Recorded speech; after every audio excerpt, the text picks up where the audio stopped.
రేపు బాడుకో ఆ పక్కింటి చరంగానికి ఏదో ఫ్యాక్టరీలో జాబ్ వచ్చిందంట గారా, నీకెప్పుడు వస్తుందిరా జాబ్? పొద్దుగా లేస్తావు, తింటావు, పంటావు, మళ్ళీ ఊరి మీద తిరగనీకి పోతావు. నువ్వు ఎందుకున్నావు అసలు? ఓ జాబ్ వస్తుందా నీకేంది? కష్టపడురా, కష్టపడు. పోయి తిని పలిసుడు కాదురా, నువ్వు కష్టపడు. ఆగి ఫోన్ చేద్దామా? Hello hello. అరే చిన్నప్పుడు మా అయ్య 2 రూపాయలు ఇస్తే నీకు రూపాయి ఇచ్చి నేను ఇంకో రూపాయి నీకోసమే దాపెట్టుకుంటున్నారా. ఈ రోజు నాకు చెప్పకుండా నీకు జాబ్ తెచ్చుకున్నావు రే. అవురా జాబ్ వచ్చింది. అంటే అరే మా ఇంట దొడ్డు మీద ఉంతురు, మీ ఇంట సనం ఏముంటారు అని కాదరే. ఏ రాజశేఖర్ అన్న గొడ్డల ఫ్యాక్టరీలో వచ్చింది రాదు. అరే ఎట్లా తెచ్చుకోవాలి ఎప్పుడు అబ్బాయిజరా?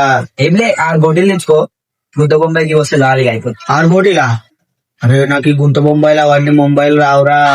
ముంబై పోద్దామంటే పోద్దాంరా, జాబ్ గురించి ఇవన్నీ రావురా నాకు. జర చూసుకోరా బే, అన్ని నాకు జాబ్ ఇస్తా చూడరా. మా తాత దిమాగ్ ఖరాబ్ ఉంది. నేను చూసుకుంటా, నువ్వు అయితే 6 గొడ్డలు పట్టుకురా, నేను చూసుకుంటా.